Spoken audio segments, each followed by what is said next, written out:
72. XA23 here, and I'm back with this another video. Alright guys, I just got done by watching WWE's pay-per-view SummerSlam. I'm here to give you guys my take and review overall on the pay-per-view. Starting off with the first match, it was a kickoff show between Andre Cien Almost and Selena Vegas versus Rusev and Lana. Not much has came out of this match. Most of the match was done between Almost and Rusev, as Rusev got in and he tagged in Lana. Then Lana and Selena came in. They wrestled. They did a little bit of their thing. Selena ended up rolling over Lana, where she basically put both her feet on top of the rope, and she basically cheated to win the match. Like I said, not much really stand out in that match. Like I said, things are not going so well for Rusev and Lana. So we move on to the next kickoff match. It was Cedric Alexander versus Drew Gulak. Now, before I get into this match, I would say that right now Cedric Alexander has the goods, man, to hold on to that cruiserweight belt, as you guys can see. In the match, though, the match was a little bit slow, but I felt like in the middle of the match started to pick up good, and like I said, you guys can see Cedric Alexander managed to overcome the odds, and he was able to retain his cruiserweight belt. I would say, though, that was supposed to be Rich Swann's spot, but we all know what happened to Rich Swann with his domestic thing, but which it turns out not to be true. You know, and now he ends up in Impact Wrestling. So, but like I said, yeah, I think Cedric Alexander has the good to hold on to that cruiserweight belt. We just have to see. So we move on to the next match of the kickoff show. It was the Revival versus Bo Dallas and Curtis Axel for the WWE Raw Tag Team belts. Like I said, not much has came out of this pay-per-view, out of this match. Like I say, there was a little bit of accident that happened that Curtis Axel, one of the Revival had Curtis Axel rolled up, and I guess one of the Revival pushed it, both Dallas tripped over and basically broke up the pin. Then Curtis Axel managed to roll up one of the Revivals, and then he basically, as you can see, they both retained their tag team belts, keeping their unexpected run going. So we move on to the next match. Was the first match of the main card, the pay-per-view. It was Seth Rollins versus Dolph Ziggler for the Intercontinental Champion. Now, before I get into this match, I just want to say is that I love watching Seth Rollins wrestle. This man always brings it when it comes to wrestling, and his match with Dolph Ziggler was pretty damn good. I truly did like it a lot. There was one time during the match where Seth Rollins had Dolph Ziggler on top of the ropes. He did an invert superplex. Boom, hit onto the ropes. Man, that shit was crazy.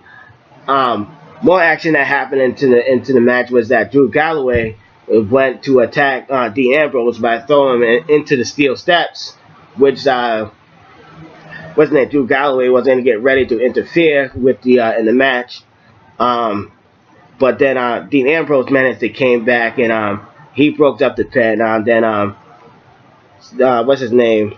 Dolph Ziggler was trying to hit the zigzag, but Seth Rollins blocked it. Seth Rollins managed to hit the curb stop, and bam, as you guys can see, he is the new Intercontinental Champion. Like I said, I just love watching Seth Rollins wrestle. That man has the goods, man. Alright, so we move on to the next match of the pay-per-view. It was the Bludgeon Brothers versus the New Day. Now, like I said, really not much really stand out in this match as all. For me, I seem to find the Bludgeon Brothers to be a little bit boring.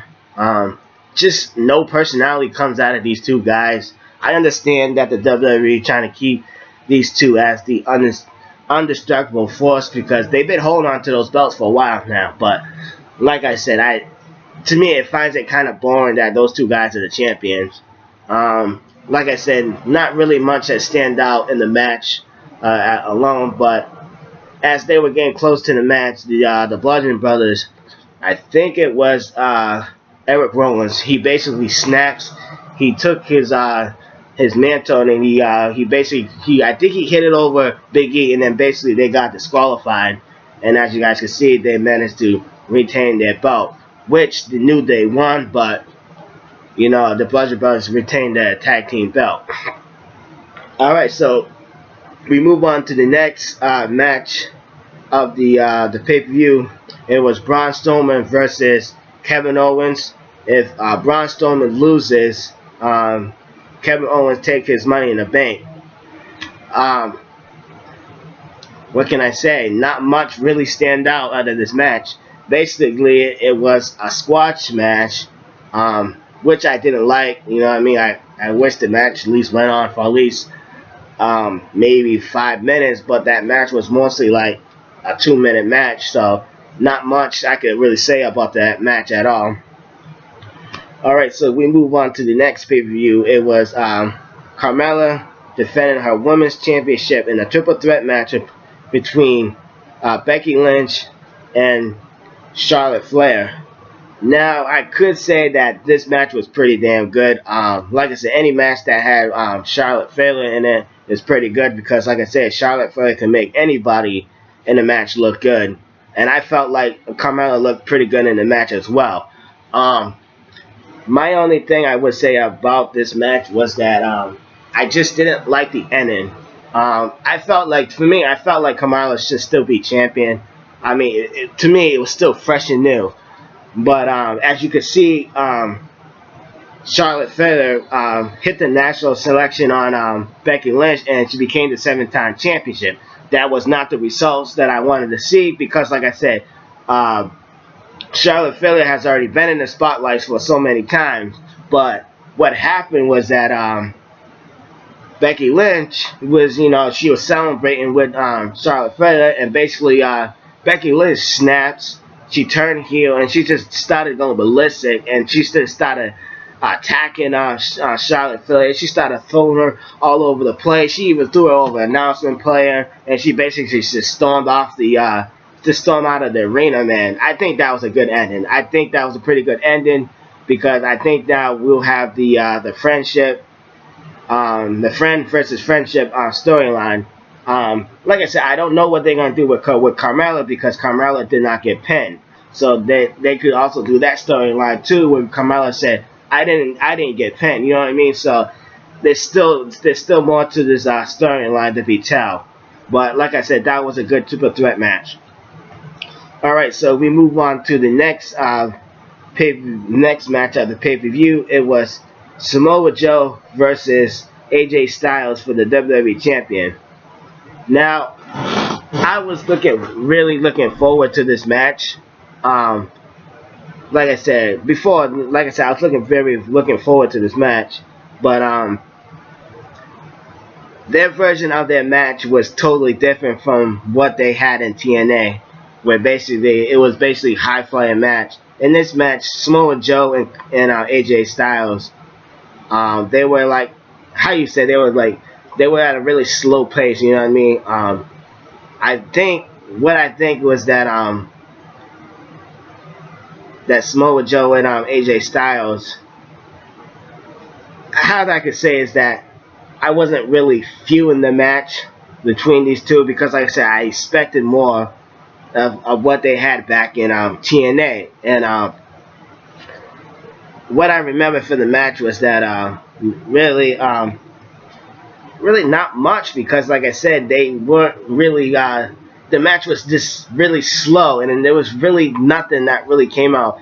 But at the end, though, I think at the end it was a lot better when Samoa Joe got on the microphone, and he was talking to AJ Styles' wife, and basically AJ Styles he snaps, and he just jump on top of the announcement table, and he just clotheslined Joe right into a barricade wall. That shit was sick though, but like I said, I wasn't really feeling the match at all. But as you know, Samoa Joe He won the match, but AJ Styles retained the champion because AJ Styles snapped it. He took the steel chair and he hit Joe.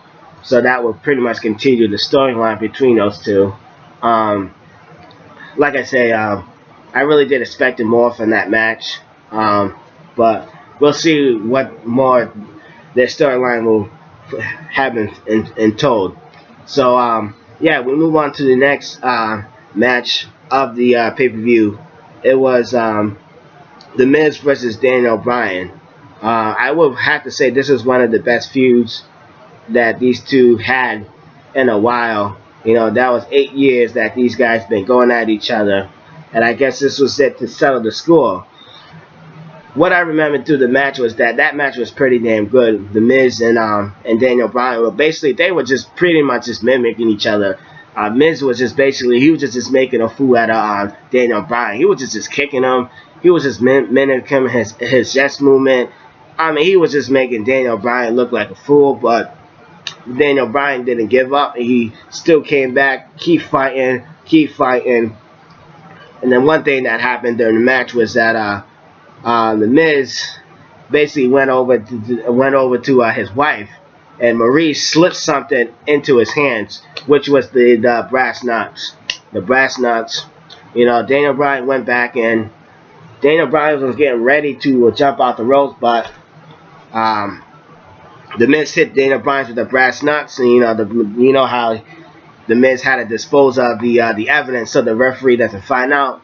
And he basically 1, 2, 3. He beat Daniel Bryan. Like I said, that was a pretty good match, though. I really did enjoy it a lot.